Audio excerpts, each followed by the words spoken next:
This is part 1 of a 2-part episode. Anyway,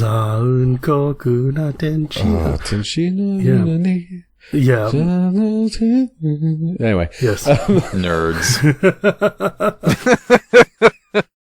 Let me check off Sean and Shivam getting along from my checklist. Yeah, I'll have to be more careful about making my jokes about the Empire today. I don't really support the Empire. It's just a joke. Well, the Empire is just a joke, right? Hey, we've still got Canada. Our North Dakota. I'm not American and I get that joke. I'm Phil DeLuca. I'm Nate Burgess. I'm Sean Watson. And we are Commanderin. Do do do do do do do do do do do. That's fancy music.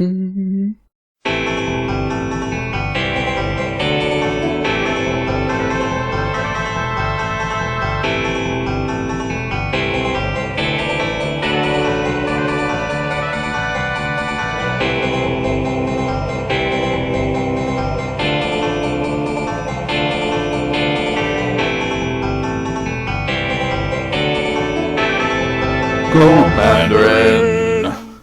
Thanks for listening, everybody. We're going to put a spotlight on community issues, but never, ever talk about 3 banned topics.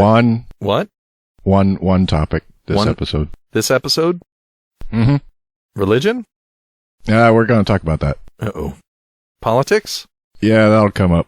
Hearthstone? We don't need that. Okay. But never ever talk about one banned topic, Hearthstone, this episode. Well, remember to head over to join our Patreon community at patreon.com/commanderin.mtg by donating as little as $1 a show. And if you donate $10 or more, you can tell us how to pronounce Patreon. This week, we have a wonderful show lined up for you. This episode is going to be a little bit different. We're going to talk about a sensitive topic. We're going to talk about diversity in gaming. If you're one of the people who normally turns away when you hear that phrase, but you've liked us up until this point, we urge you to keep listening and maybe you'll have a different perspective when the show is over. To talk about this topic, we brought an expert, none other than the master of 1,000,000 languages. 1,000,000. We counted them. The man with a dragon almost named after him, Shivam Bhatt. Hello. I didn't get that right. But. Come on, man. Are we already going to start on the wrong foot? Gosh. But. All you Americans, you think you can pronounce my name. I'm sorry. So, Shivam, thanks for coming on the show. It's my absolute pleasure. I'm a long-time listener, first-time caller. Hey, and now why don't you tell our listeners a little bit about you and, of course, how we met? Well, we met because I went to GP Los Angeles and decided I was going to play EDH the entire weekend long because I'm friends with Jimmy and Josh of the Command Zone and of the professor of Tolarian Community College, and they were like, hey, you should come and hang out and it'll be a good time. And so I sat down and busted out my decks and started playing. And you guys were there and lent me a Commanderin playmat because I hadn't brought mine. Because, why would you bring a playmat to a place where you're going to play Magic all day for 3 days straight? And so we ended up playing quite a lot of games that weekend, actually. And they were a lot of fun. So we started, talking, right? Yeah. And you were playing an awesome commander at the time, I believe. Awesome because of the way the card has been altered. So so I brought out, because the whole point of going to GP is to be able to show off your blingiest bling decks, right? Like, you can either be in the actual main event where you're playing, scrub draft lands and cards that are garbage because you're going to sell them back afterwards, or you can bring your EDH deck, which has like your hand-painted, gold-foiled, fancy-ass, total transmogrified cards. And so I brought my Tajik Soldiers deck, which has a beautiful giant 3D version of Tajik, which was carved out of 9 cards and spacers and everything. And it's this beautiful diorama that I had made. And it's basically, and all of my soldier tokens were hand-drawn sketches from people on Wizard of the Coast R&D. So it was really neat to be able to actually say, look guys, I have a thing. And everybody go like, That is certainly a thing. Yeah, and you have that custom Tajik in a plastic holder, and it's actually carved, so it's a 3-dimensional. You look at it, Sean, and you can see into the background, and the background really is in the background because it's like, 10 or what you said 9, but at the time you said there was something like 20 cards used because of spacers? Yeah, well, there were a good number of copies of Tajik used to carve this. And so what happens is the back version is the original artwork, and then each piece of the card is carved out and put into layers of depth. So Tajik himself is like 12 layers deep, but the guy in the background holding the flag might only be 2 layers deep. So it gives you the sensation of actual depth as you're looking into the card. And if you look at the art for Tajik itself, you see that card is basically tailor-made for this kind of customization because there's so much depth and detail in the card. Yeah. Like his holding a flag, there's a banner, the sword is popping, and the top layer, just because the gentleman who did my artwork had a foil copy sitting around, he then just shellacked it so it shines, and it's amazing looking. Now, I took a picture with my telephone, but will you take it to a professional photographer, have it shot so that we can then put it on our video? I will do my best. Or you could do a Vine where you're tilting it back and forth so you can see the depth. Yeah. Look at Nate with all the new technology. I wonder how many of our listeners are now gatherer searching Tajik Bladed Legion to see what it actually looks like, because nobody ever plays with that commander. You know what, man? When I built that deck, it was because my favorite card in the entirety of Magic is Commanderin Outpost, which is, the land that makes 1/1 white soldier tokens. And I was like, I'm going to build a deck around this land. But it turns out you can't use lands as commanders yet. So I had to find a dude who was a soldier. Tajik was a soldier. It worked out. And it's a really cool deck, so I have nothing to complain about. Yeah. Yeah, it's brutal. And the artwork on that guy is awesome, so. Now, you're the first outwardly religious person we've had on the show. I thought we weren't going to talk about that. When did you come out to everyone that you were religious? Oh, man. So, as it turns out, when I'm not doing my day job in the entertainment industry, I'm a Hindu priest on the weekend, and I do, religious ceremonies and weddings and other things to keep the tradition alive in America, because I, as you so kindly introduced me, speak a bunch of languages, and many of them are Indian languages and Sanskrit liturgically, so I do my best to try to make sure that cultural transmission can happen in a culture outside of the source culture. Which is to say, Indians in America have no idea what any of this stuff means or what they're doing or why. They just know that they have to do an Indian wedding or something to make their family happy. And so I sit there and say, well, if you're going to do a thing for 4 days, you might as well know what you're doing. So I translated all that into English. I teach people what's going on and hopefully help them understand what it means to call yourselves a Hindu. So I started a blog and a podcast towards that end, and it's one of my big nerd hobbies. Awesome. We'll include links, of course, to your blog and podcast. Now, most of our listeners are tuning into this because, of course, they play Magic. What? Crazy. When did you start playing Magic? Dude, you told me that I could bring my Warlords deck. This was supposed to be the Hearthstone. You still have one of those? Yeah, Warlords. So, I'm a hunter. I started playing Magic, let's see, in 1994. Was that Bjork? Bjork. Oh, man. Yeah, I started playing Magic in 1994, give or take, right around The Dark. So, The Dark and Early Revised is when I started, because when I was in, I think, 6th grade band class, I was a hardcore Dragonlance and Dungeons & Dragons fan at the time, because that's what you did when you were a nerd in the 80s. Well, 80s and 90s. And then my friends were playing this card game in the back, and they were, throwing down mountains and casting fireballs and doing all these amazing things that I read about in the books, and I wanted in on it. And my friend said, well, you pay me a little bit and I'll give you a starter deck we can, set up and build you a deck that does things. And I was like, show me the dragons. I want to play as a dragon. Dragons are awesome. I love Dragonlance. And he pulls out this fancy red rare card called Shivam Dragon. And I looked it up for a second and I'm like, wait a second. Wait, that's spelling my name wrong. It's supposed to be Shivam Dragon. It's like, well, no, that's what it is. And I'm like, what? Screw that noise. What is anti-red? And he's like, blue and white? And I'm like, done. Whatever it is, I'm there. I'm death to the red. And for the next 15 years, I never played a red card. And eventually I realized, actually, I just like Boros aggro quite a bit. And I've just been lying to myself the whole time. But, death to Shivan Dragon anyways. But the one upside is that any Magic player can pronounce my name pretty much right the first time because of that stupid friggin' card. The problem is, though, they all call me Shivan. Yeah, that would work. So that revised era deck that you paid your friend a few bucks for to build, how much would that deck be worth now? It had 3 Tundras in it. Oh.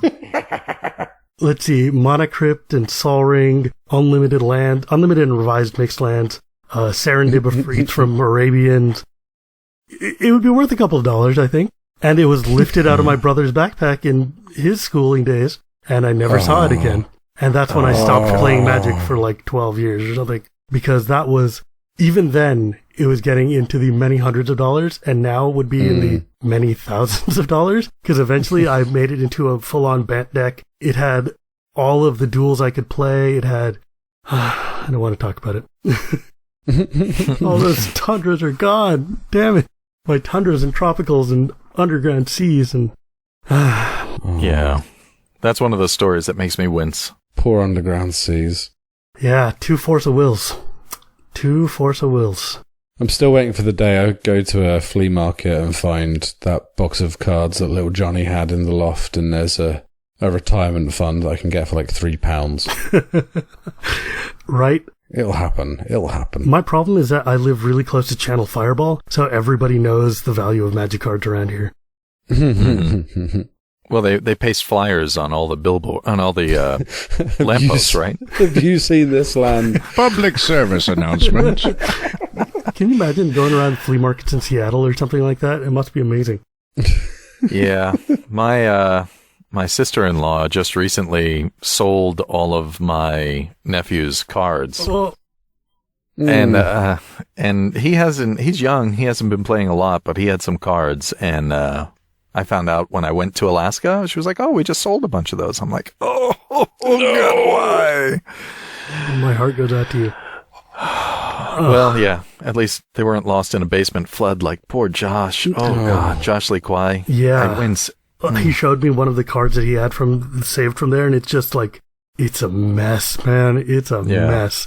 Okay, so I spilled a cup of water at my house once, and it got into the sleeve with my, Noble Hierarch. And man, if you've ever seen a card just get wrecked, it was like bleeding into there, looking at me like, why could you do this? The water. And that's when I learned double sleeve or none at all. Double sleeve. Well, maybe you could put Kozilek and Ulamog in your decks and then roleplay like they ruined the land. Hey, that's funny. KMC perfect fits if you're double sleeving, kids. Yes, absolutely. All right. Well, before we get into the more serious topics, we like to talk about what it is we've been playing or play testing. So, Nate, why don't you start us off? Okie doke. I've been doing research for a future Big Tokens episode, exploring Una and the Plorgian Dimir. And we'll get into that concept in a later episode. Mm-hmm. Very intriguing. I have been playtesting Adobe Premiere as I learn to create videos, so I haven't been playing very much. But I am learning a decent skill. How about that? And I've also been playtesting something non-magic related that I'm working on personally. So we'll have more on that later. Sean? Very cryptic, Phil. Yes. I've been playing with Niv Mizzet, the Firemind, and Ailey Eternal Pilgrim a lot, and tuning them because our online meta has, for some reason in the last couple of weeks, become super spiky. It's just been mass land destruction and combos firing off all over the place, so I've been packing counter spells into everything. But I have played in a Commander Precon League that's got set up by our Petronier Bradford Heron, and I got randomly assigned the Commander 2014 Teferi deck, mono blue. It's been an amazing experience. How is that deck? Because I've only used it for pieces so far. Oh, out of the box? Well, we were playing, all the 2013 decks, so Jaleva and Derevi and Aloro and Prosh and the Mael. And I got the mono blue one because I was the 6th player and said, well, I'm not using the same deck as one of you guys because when we draft in our league, we'll be competing. So I randomly got Teferi. The mono blue Teferi deck is in C14. Yeah. So the other guys were using C13s. Oh, I see. Okay. And I didn't want to play the same deck as one of them, so I got randomly assigned mono blue. Well, they originally assigned me mono green. I said, nope. I love that mono green deck, by the way. See, that's how random works. Yeah. Nope. Roll a 4-sided dice. I said, you are doing it wrong. Oh, but Titania is so good. Oh my god, that deck is fantastic. Oh my god, I love that green deck. It's like my favorite. Anyways. So the Teferi deck, it plays quite well. You get to draw a lot of cards, which is very good for a precon deck, especially when a lot of the C13 decks don't do that so well. What you do, we draw 3 cards at the end of the round. The person playing Derevi thought that Deadeye Navigator was already in his deck, so didn't draft it, so I stole it. Ha ha ha ha ha. So yeah, his Flicker deck's missing Deadeye Navigator now because of me.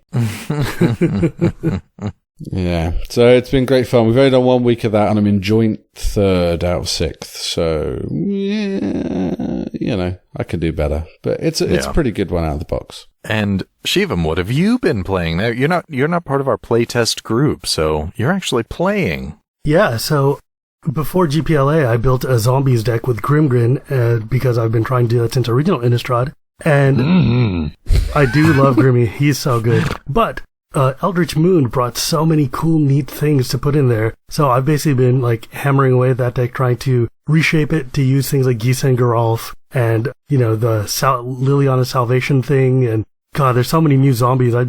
I'm torn about what I want to take out. But yeah, because, you know, it's like they're zombies. You love zombies. You don't want to send your zombies home. But, you know, Gisa and Geralf are so good.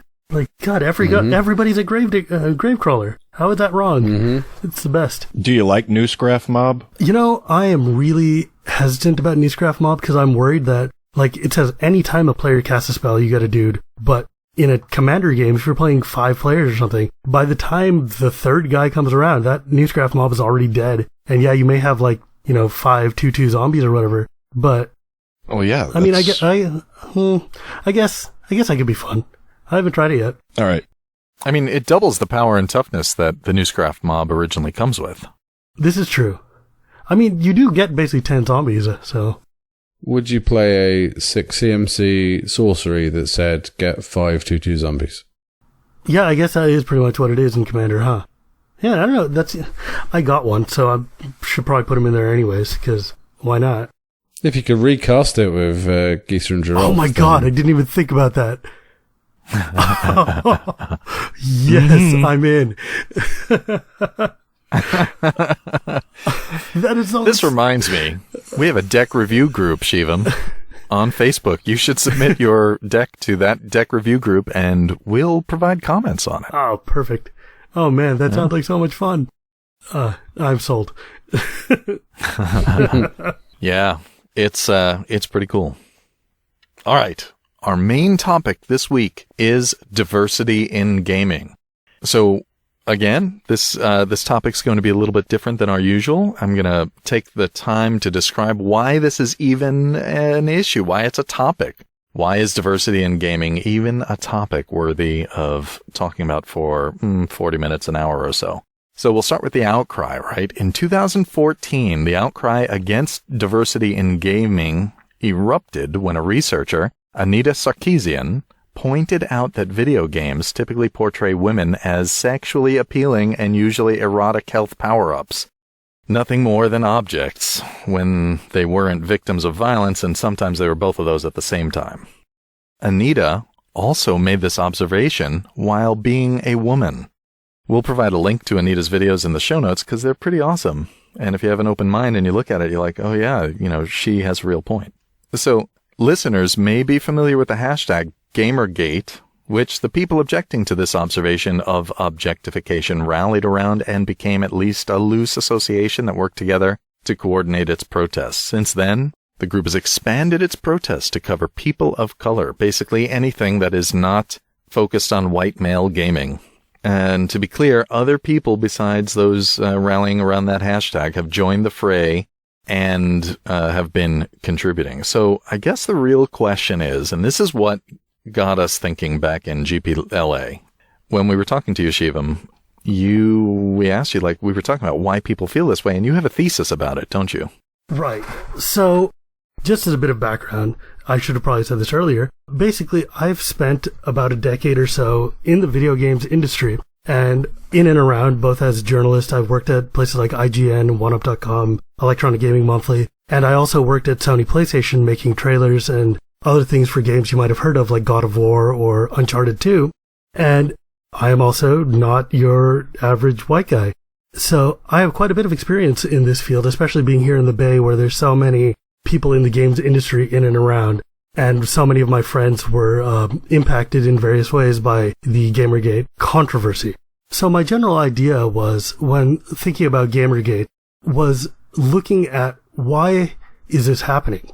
And what happened, what I noticed, was that a lot of these gamers who would be getting angry initially Gamergate started as an issue of domestic violence against Zoe Quinn being reported as her cheating on him, and is all this just completely unrelated controversy around this community that then started lashing out against independent developers, against women, against, LGBT people. And over time, in the beginning, it was all about corrupt journalism and weird nonsense like that. But what it coalesced into was this defensiveness. It was this notion that there's this group of gamers who, for whatever reason, feel abandoned by their society, their families, their cultures, and they've got no real places to go, places to feel like they can express themselves or be, safe.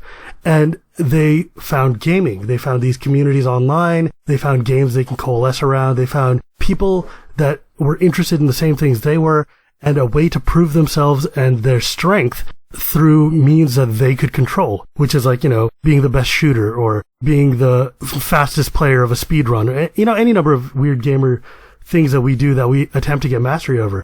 And they built up this whole kind of fortress of safety, this safe zone that they could sit there and be able to take control of something that they didn't have control over outside. Like, as a society, we've kind of turned away from things like churches and community groups, and our neighborhoods are becoming more and more alienated and less kind of neighborhood-like. Like, when I was a kid, we could go anywhere and go hang out with anybody in the neighborhood, go door to door, just eat dinner with your neighbors, whatever, nobody cared. But nowadays, there's much more of a isolation in our society and a lot less community. And these people would look outside and they would see people judging. They would see people saying like, oh my God, look at those fat, out-of-shape gamers, those people who are just doing these childish hobbies. And they would retreat farther and farther in until a place that they've got full control over, that they feel safe in. But what they didn't realize is that it's not just the gamers, the white guys who are building these small communities. All marginalized people were getting together and finding these niche communities that they could build safe zones into, that they could say, you know what, I want to be myself. I want to express myself. This is a safe place with all of my friends who are virtually the same as me in the sorts of things we're trying to express, and we feel safe here. And Gamergate was basically these bubbles colliding. It was like, hey, gaming is for everybody. There's a lot of different people who play games who sit there and say, within a game, within an MMO, I can express myself. I can actually be who I am inside, and nobody judges me because my character represents who I am, right? Like, one of my friends is transgendered, and I also used to ask her, I'm like, so you used to play things like World of Warcraft. Why did you do that? And she's like, well, before I was out, I could go into World of Warcraft and create, an avatar that would represent what I feel like inside. And so all of these different marginalized groups were using the games as the same kind of safe zones. But now what is happening is that these original people, the white nerd gamers and stuff, are sitting there and looking, they're like, wait a second, what do you mean these other people are trying to take our games away from us? And why are they besieging us? Why are they trying to take these places where I can, say whatever I want, be in control, be in power? And they're trying to This is my safe zone. Right. And they're saying like, look, it's my world. You're telling me that I can't say whatever I want anymore? And it's like, well, I mean, you can, but the idea is that gaming grows when there are more of us in there, as opposed to just sealing off and dying in a, hermetically sealed group. And that's kind of the issue with diversity in like games and in all these things in general. So I've become a little bit known for talking about Kaladesh a lot because I'm an Indian guy. Kaladesh is an Indian setting, and it's a thing I care deeply about because I've been a nerd my whole life, and I can count on like one hand the amount of characters that have any relation to India, let alone representation. I mean, let's be real. Dalsim, that's what you want me to relate to? A stretchy dude who breathes fire because he ate food that was too hot? I mean, the idea is that for a long time, people have felt like marginalized and tokenized by these, hobbies that were always talking about the brave white man saving the brave white woman from the tower with the dragon and stuff. And you see things like in Star Trek where racism is represented by aliens and things like that, as opposed to actual, people on this planet who've got racial issues. Shivam, are you telling me that you weren't happy with getting a whole Indiana Jones film just to your people? Oh my Christ. When I was a kid, I loved Indiana Jones. And then I saw Temple of Doom. And I turned to my mother and I was like, aren't we vegetarians? And she's like, yes. And I'm like, could you tell me where the eyeball and monkey brain soup is? I feel like we've been missing out. Well, it's vegetarian eyeball and monkey brain soup. And if you want a character to be a role model, I've seen the Short Circuit films. Come on. Man, you're hitting all of them, dude. Short Circuit, do you know? Okay, so Short Circuit was my favorite movie as a kid. It was my favorite movie because there was an Indian dude doing cool things. When I grew up and went to college and realized that Fisher Stevens was a white guy, I was just like, are you friggin' for real? Really? Really? Holy crap. Oh my God. It broke my face. It was like when you learned that, everybody's like, oh, do the Apu dialect. And I'm like, homie, I can't do an Apu accent. I'm from America.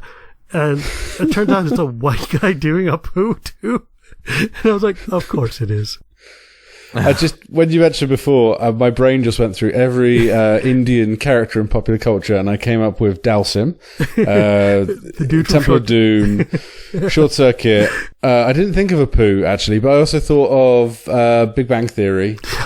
And then I started to draw blanks outside of, films like Slumdog Millionaire, which, were set in India. What, you don't remember Terrorist Number 3 from 24? I don't remember him, and he's just generic Asian guy. He might not be Indian. Or so Taj Mahal Badalandabad from Van Wilder. Sorry, carry on. But Sean, it was your people who just subtitled Aziz Ansari's words on that Earth documentary. Oh my God. At least, I mean, dude, at the very least, Gandhi was played by Ben Kingsley, who is at least half Indian. That's okay. He is. We can make it work. We do what we can. I think is he half Bengal? No, he's half Gujarati, actually. He's the same as I am, which I thought was super awesome. And we also get to claim, Queen, because Freddie Mercury is Gujarati, Farooq Bansara, he's a Zoroastrian. So I get one cool guy. That's okay. That's cool. Hey, one of the greatest rock icons of all time was a homosexual Indian man, and people just sort of ignored that. That was okay back in the 80s and 90s. Yeah, I'm okay with that. That's pretty awesome. I'll take him. Yeah. And he can even be used to introduce Trump at rallies. Yeah, he does, doesn't he? That made me laugh so hard. But so the thing is, though, think about how many different groups are feeling alienated. I mean, when you look at games and stuff and the representation you get is super cheesy, tokenish, like very stereotypical, then it implies to you that your only value is as like a stereotype that can be pointed to. So when Magic Origins came out, to bring this back around to a topic that you guys might be more familiar with, Magic Origins came out last year and they were like, we're going to be doing the backstories of these characters that are so cool. And so one of the things I've always been a little salty about, going back a few more steps, is that if you look, all of the red-aligned female characters in Magic that have names that have been very prominent through the years, you've got Jaya Ballard, Chandran, and of course the half-red, half-green Radha, from Cold Snap, the elf who is Heir to Kill. Oh, she's brutal. Radha. Now, Radha, Jaya, and Chandra are three very religiously inclined names in India. They're named to have actual meaning and importance. Radha is the wife of the girlfriend of Krishna. She's like one of the most worshipped goddesses in India. Jaya means victory. Kaplach. Like when you say any god's greeting, you say Jay something something. And Chandra Nalar. Chandra means the moon. I have relatives named Chandra. That's just like, it's a thing. And when you look at Chandra Nalar of Kaladesh, she is of Bombay via Belfast, you know? Yeah, those freckles are... Like, if you look at that, like, if you told me her name was like Chandra Onalar, you know?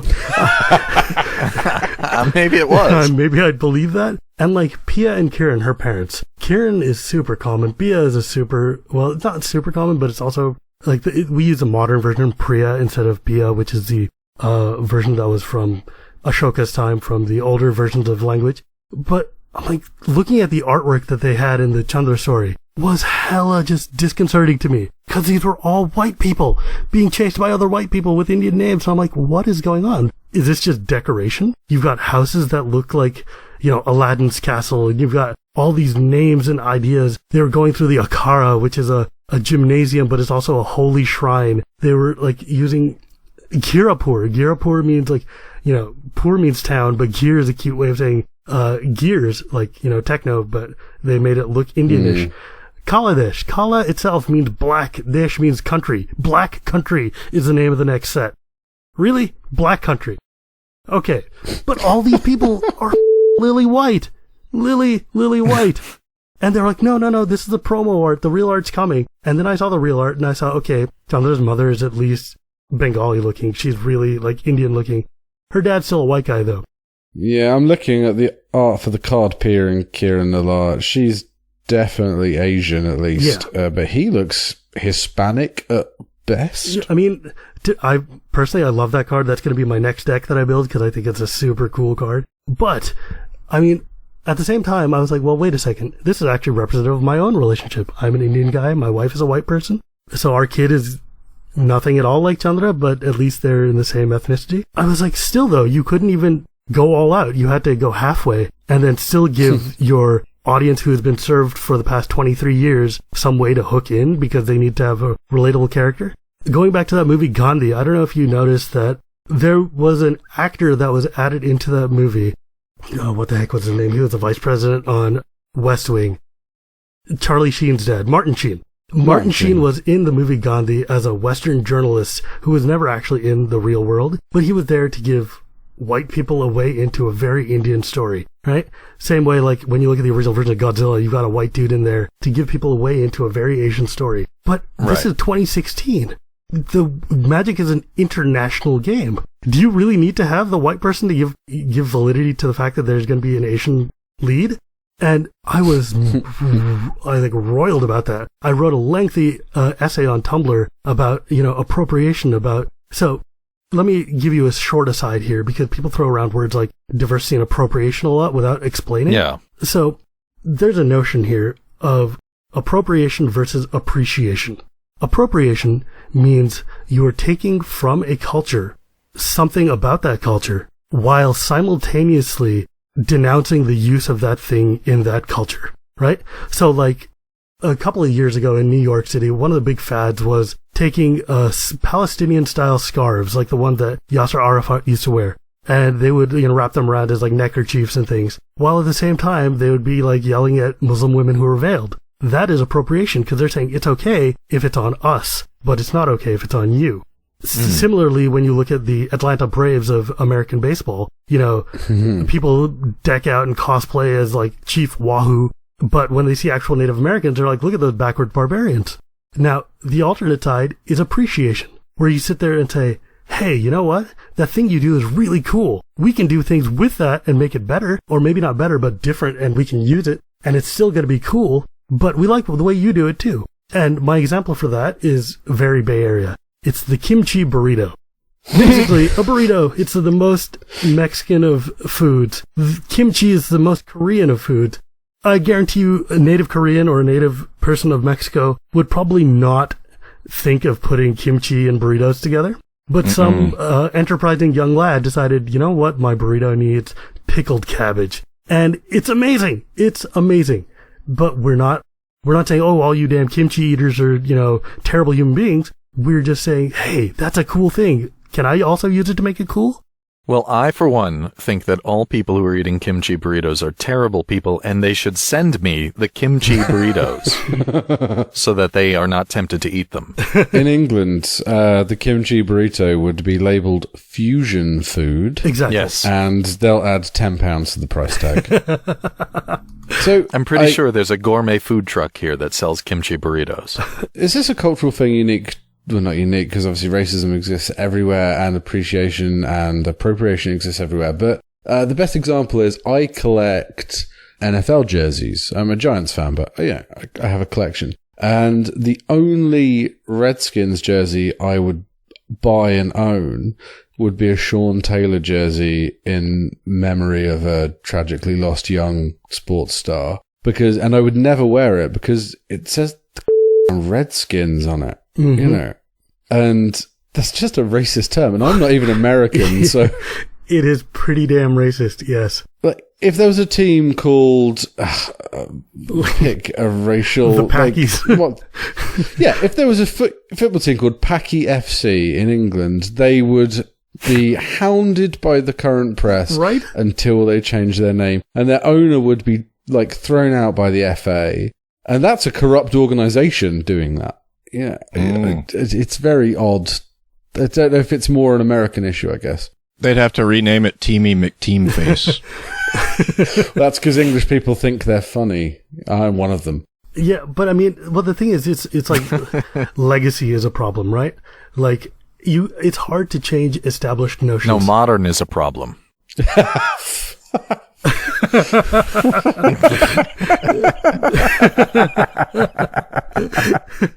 Zing. The point is, inertia is a hard thing to beat.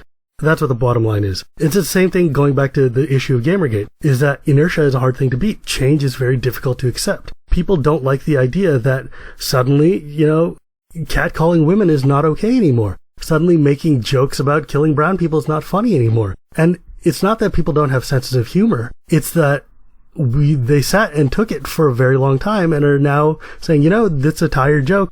Maybe we can find something else to laugh at that is not something that is uncontrollable about a person. And you can see culture is moving so quickly. Like, race is no longer a thing, so it became a gender thing. Gender wasn't a thing, so it became LGBT. Suddenly you can't make fun of gays and lesbians because they're getting married, so let's move on to trans people and non-binary people, and they're gonna find some way, the thing is getting narrower and narrower and narrower.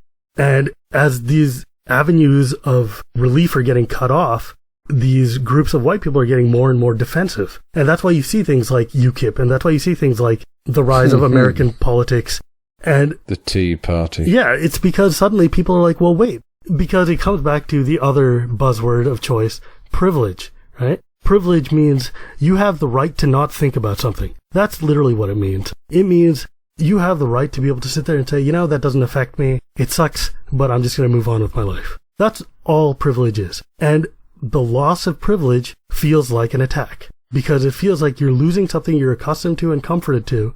And it feels like, well, hey, why are you attacking me? I didn't do anything. I don't call people N-words, or, I don't use the F word when I'm talking to gay people.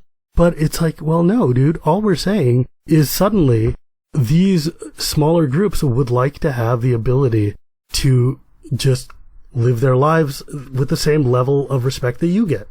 And instead of feeling like we're expanding an existing circle, it feels like you are taking away from one to add to the other. Like, when you tell a poor white person from Arkansas that they're privileged, they're going to look at you and look at the trailer that they've been living in and like the poverty that they're in and the drugs that are in their community, and of course they're going to fight you in that, right? Because it doesn't make any sense. The concept of privilege doesn't mean anything. But it's not an individual issue, and that's one of the things. It's a systemic societal issue. Right. Those individuals may be living in poverty, and they probably don't have to fear as much when the police pull them over. Right. I had that kind of white privilege explained to me this way once, and I totally understood it immediately. So I was watching a conversation between my ex-wife and a friend, and he was all, white privilege is a myth, and he said, right, so you're telling me a young guy, he's 18, he's spent his whole life thrown out of school, he's in poverty, living off of benefits, hardly got any food, can't get a job, You're telling me he's privileged? To which the retort was, okay, imagine the same guy, but now he's black. Is his life easier or harder as regards getting employment opportunities? And there's white privilege there. Like, his life is harder because opportunities aren't available to him or her, Right. I look at my own life, right? Like, my family managed to leave India in the 70s. They were already kind of upper middle class there. I mean, my father was really poor. My father and mother were from a poor family, but they're from a high caste. And even though the caste system doesn't exist, the heritage of it still does. And so they had the ability to get visas and leave and come to America, get an education, get a job and things like that. And yet, like, I live an upper middle class life. I own a house in America, for God's sakes.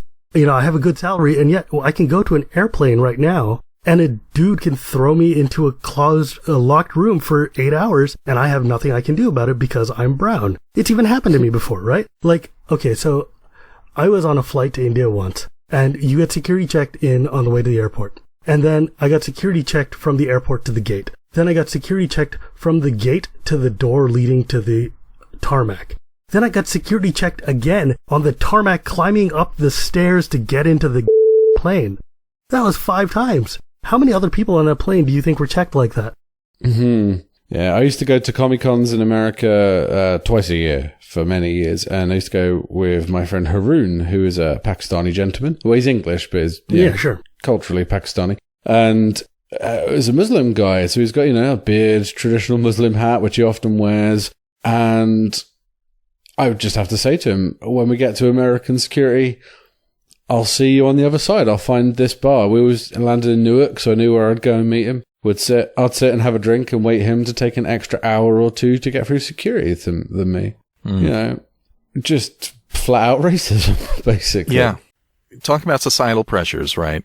What you said earlier, Sean, that imagine this same person, this, white person's situation as a black person, right? That person is now black, and how much harder is their life as a result. And you can do the same for women, right? Men versus women, and any number of European white heritages versus Indian. Like being a Polish guy in England versus being an English guy, right? Yeah. So these people who are upset about gaming have to understand, or I think should try to understand, and hopefully some of our listeners, if they feel the same way, need to try to understand too, that not only are these folks feeling the same pressures our white listeners are, they also have the pressures of not being white in a white-dominated society. And that makes it very hard for institutional and personal reasons. Yes, that is it. Exactly. Yeah. It's an easy, once you hear that concept, it's easy to understand if you're willing to give it a shot. And I'm hoping that people listening to this who are maybe a little resistant to this idea take the time to understand that. Can I play devil's advocate for a second with Shivam? Feel free. So I get a feeling there'll be some listeners that will be thinking, I don't understand what you're really upset about. You're actually getting a whole set with an Indian cultural inflection. You didn't hear any Greek people complaining about Theros now, did you? Did you read my Tumblr? Have you been reading quotes to me? Because this is literally what I got. So let me tell you. Oh man, God, dude.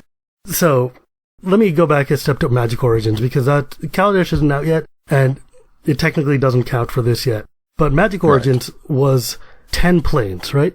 10 planes representing the past and future of each of these planeswalkers. And that meant that 1/5 of it was Chandra's story, Chandra's story. Thanks, Watsi. I really, really appreciate that. And I look forward to the next Pro Tour where I get to listen to all of you guys sit there and try to say Avalokiteshwar and just not get there. But 1/10 of Origins was Chandra's story. 1/2 of that 1/5 is the story of Kaladesh on Origins. 3 cards were from Kaladesh that had actual characters on them. One of those cards had an actual Indian person on it. Well, 2, like Pia and Kiran had half, and then there was Girapur Gearcrafter, who I conveniently called Girish, but I was later told was Gonsalvo, but I like Girish better, because Girish, the Girapur Gearcrafter. The artist is Latina, is from Mexico, and he told me, I named him Gonsalvo, and I'm like, oh man, I can't even have the one Indian guy? You're not even going to let me have the one Indian guy in the set? even though he looks like he could be my cousin. But yeah, that's what my representation is. And you want me to be happy with one guy? Literally? And it's like, but you're getting it. And it's like, no, you don't understand. There've been 23 years of white people in Magic.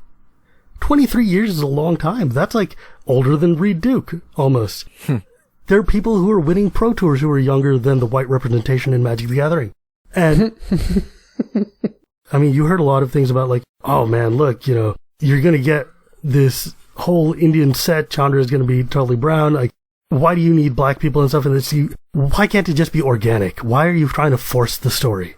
That's one of the big complaints you get. It's like, well, I never complained about the fact that there weren't any blonde people. I'm like, because there are a million blonde people. What are you even talking about?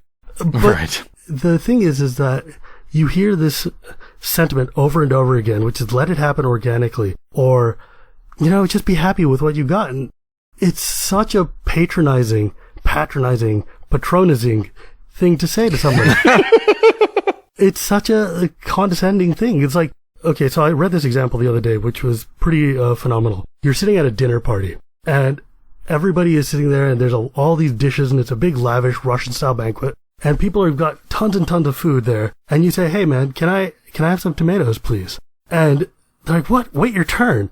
And then they take, scoops of everything, and they're like, well, we're out of tomatoes now, but you can have this, radish.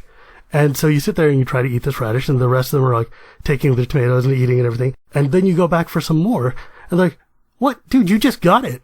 Why do you want more for? Why are you trying to be greedy? And you're sitting there starving with the food that you settled for, but not the one that you wanted, because they took it all. Like, when everybody was so happy that we got the one transgendered character in Alesha, it was amazing. It was incredible because there was suddenly a story, a character that they could represent. And you read all the outcry, you read all the wonderful essays from people who said, finally, there's somebody who is like me in this game. It's beautiful. But what is that? That is one random legendary character who got one short story in a small set that was in the past, so they're dead and can't come back in a timeline that doesn't exist anymore. How good does that feel? She's a pretty good commander, though. Right. It's amazing. I think it's fantastic. But and technically that portion of the timeline still exists. Right. But you understand what I'm saying, though, right? Like, it's like... Yeah. Like, let's be real for a second here. It's so frustrating to hear over and over again, like, dude, we gave you one already. Be happy. Now, I don't know how this actually sounds, right? Because, of course, I'm a white guy, and so I don't know. What? It felt like, I know, right? As far as we know. Oh man, I've totally been like just attacking you guys for an hour. I'm sorry. I know, and we're just sitting here taking it. No, I see the Pia and Kieran Nalaar card and that whole thing as sort of an awkward retconning, where WotC has to deal with all that wonderful Steve Argyle art with the freckles and right, and very pale skin, and now all of a sudden they have to say, oh yeah, by the way, she comes from this Indian world. I'm going to call her Chandra Onala from now on. Yeah, and I did see it as as soon as I saw Pia and Kieran, I was like, okay, they are now attempting to awkwardly retcon this. They're attempting to retcon it, and it's coming off awkwardly. Do you see it the same way? 100%. Yeah. It is absolutely... Like, oops. Here's the thing. The creative team that's working on Magic right now is maybe the best they've ever had. And they're all phenomenal people who care deeply about the game. And they're doing amazing things right now. Like Sahili Rai is incredible. She's so incredible. And they're trying. They were given a very standard assortment, and they have to make it work. If you look at Gideon from his Rise of the Eldrazi first appearance versus Gideon in Zendikar, you'll see he is a lot more Persian looking now. He's a lot more he is dark, swarthy, Orientalish. I mean, he looks more Indian than any character in the game. And it's convenient because he's my favorite character, but... To me, he looks Ionian. Ionian? As in, like, Greek? Yeah. I mean, yeah, you can get away with that, too. But at least he's got some color on him. And, I mean, I think they went a little too far with the Funko Pop, making him straight up just super dark-skinned. But I think that was a Funko issue and not a Magic issue. But, again, though, yeah, they're trying. They're trying to fix a legacy issue that they had, and it's going to be awkward for a while until they can reset. Yeah. And I appreciate that. I appreciate them trying. But trying only gets you so far. Okay, genuine question. So, Chandra's, I'm not going to try and pronounce it using the correct pronunciation. I can't roll my tongue. I took 4 years of Spanish. I can't roll my tongue. Let me give it one go before reverting back to the old one. Chandra. You're trying too hard, man. Yep, there you go. Chandra. See, Chandra it is. Right, for me. So, Chandra, would you have rather them done what they've done, which is, sort of reverse whitewashing her and squeezing her in? Or would you have rather them said, like, she was from, I don't know, Dominaria, and when her spark ignited, she went to Kaladesh and adopted the pyromancer culture? She was from Belfastia. I love Dominaria. It's my favorite plane. Dominaria's got Celtic influence, like Celtic Arthurian myth, doesn't it? So, would you have rather of that? So she adopted that culture, and therefore they're not trying to retcon her to be Indian or Asian on a wider sense. So sort of like a variation of the Gideon story, like... Yeah, essentially, they did it Hey, the wrong I'm way Mary around. O'Brien. Did you say Chandra Nalar? Yes. Sure, why not? Let's go with that. Oh my god, dude. I have a whole rant about Gideon. Okay, so, like, I don't know if you noticed this. Names are important to me. They matter quite a bit to me because that's your identity. That's who you are, where you're from. That's so much is represent. Like, one of my biggest pet peeves in the universe is when people say, "What's your name?" And I say Shivam, and they're like, "What can I call you?" And I'm like, Shivam. And like, do you have a shorter name? Shivam. How about a nickname? Shivam. And it's like, oh. So when Kithian Yura gets shunted to Bant, and some idiot bureaucrat's like, Gideon Jura? Yeah, it sounds good enough. And he just lets it go. Sure. He lets it go and takes that name for the next 20 years? Really? You have that little self-esteem that you're going to let some dude mispronounce your name, put it on your driver's license, and then call you that forever? Yeah. Well, that's how it works on Ellis Island. Seriously. That's exactly what it... Oh, my God. That is exactly what it is. That's how I got my last name. So my ex-wife's family name, they were Jewish refugees from World War II, and they were German Jews.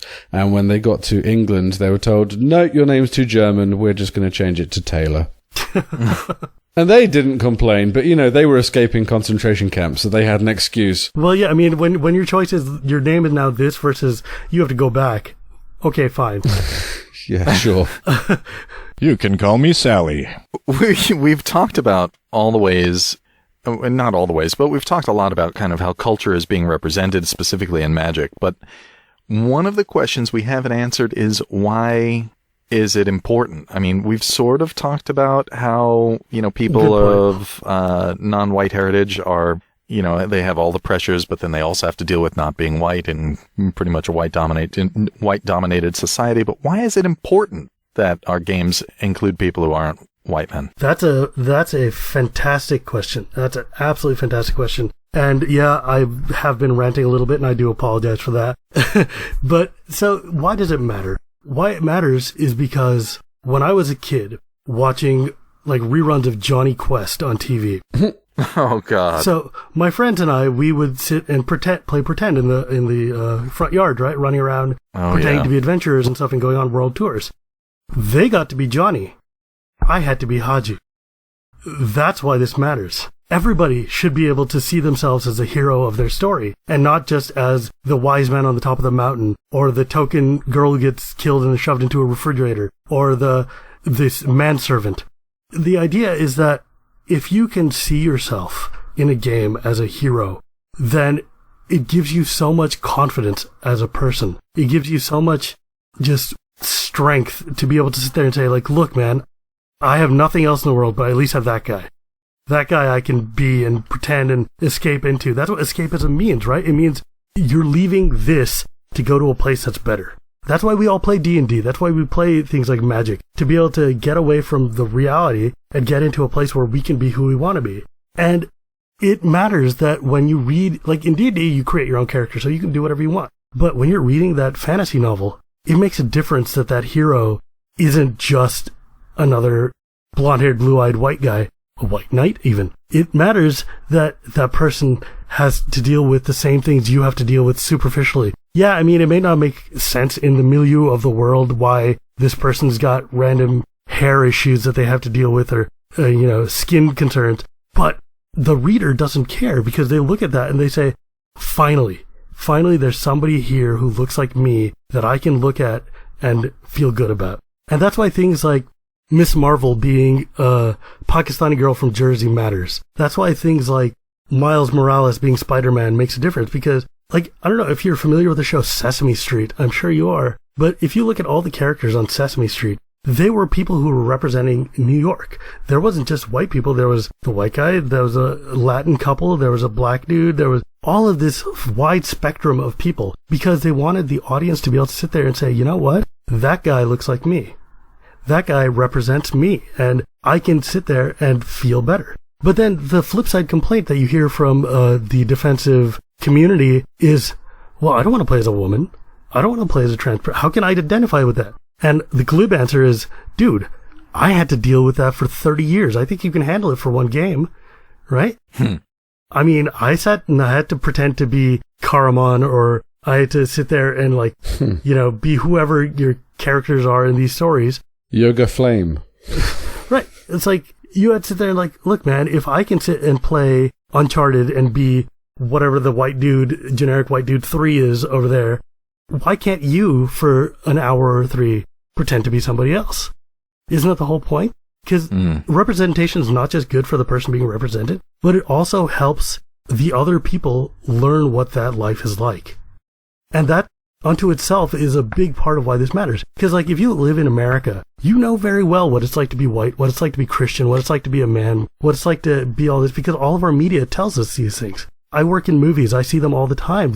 The stories we see are all about the white middle class life, about being a good Christian, a pious person. Now, if I know that, I'm a Hindu. What does it matter? Why do I need to know about John the Baptist or about the various, allusions and metaphors of Christianity or about being white in America? How does that impact me at all? Now think about how beneficial that would be if that person had to deal with learning what it's like to be a Hindu or a Muslim or a Jew, any of these other kinds of perspectives. Because it rounds you out as a person. It gives you the idea, the notion of, oh, I get it. I understand what these people are doing now. And then you're not going to be sitting there making fun of them because they have to go to temple on a Thursday that's not a holiday for you. Think about it. When I was a kid, I had, we got Thanksgiving off, we got Christmas off, we learned about Hanukkah and about Purim and things. And I'm like, what is all this? But Diwali, I had to beg and plead my principal to let me go to the temple for the holiest day of the Hindu calendar. And even then, they were docking my grade because it's not the white calendar. Come on. How is that fair to anybody? And the idea is that when you understand and when you know a person, it's harder for you to judge them, for you to treat them badly, because at least you understand where they're coming from. And yeah, it's one of those things so let me tell you a side story about this. So I lived in Japan for a year. After I left working at oneup.com, I went to Japan because I was a weeaboo and I was like, oh man, I'm going to go in anime land. It's going to be amazing. And my girlfriend at the time she was graduating college and she was going to go too. And we moved to north of Tokyo and taught English. And it was going to be awesome because I love Japan. But that's when I learned what racism was. Because in the Bay Area in California, being an Indian guy is just being a dude. That's everybody here. But in Japan, where it's all Japanese. So my first day in my town, I would go to the internet cafe because my internet's not set up.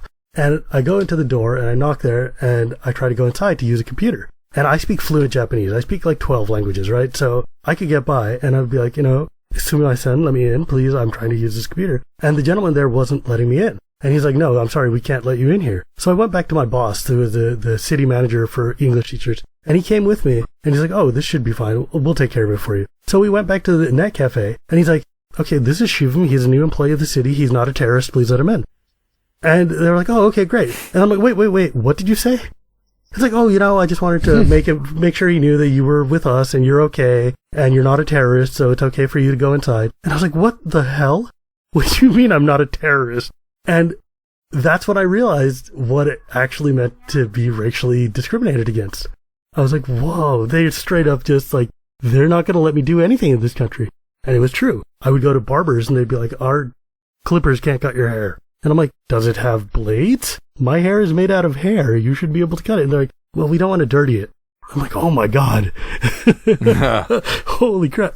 The first day I was in Tokyo, my friend took me around to Golden Gai, which is this oldest part of Tokyo. It's a part with all the bars and all the prostitutes and stuff. And he's like, look at pre-World War II Tokyo. And right now when you go there, there's all these like Nigerians who are trying to get you to come into their clubs and talk to the ladies. Yeah. And it's like, super grody. It's kind of red lighty. We were walking around and my friend is a tall white dude from Kentucky and they were just like lining up to try to get him. And I was walking right next to him and nobody talked to me.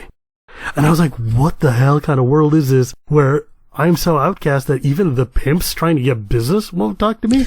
Holy crap. I don't even understand.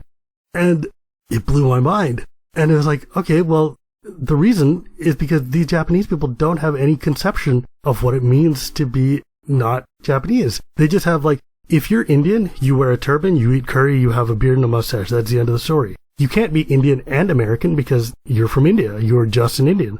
Right. And it's just one of those things where representation goes a long way to making people normal. And that's why it matters. It matters because people want to feel that they're in the story, but they also want to feel that they're in the world and that other people can look at them and say, you know what? I get you because I've played a dude like you.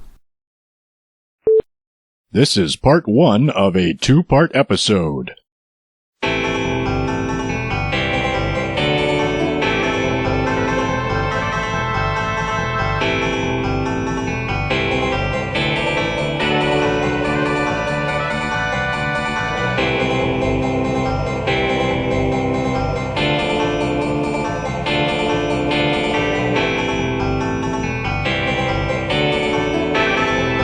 Commanderin.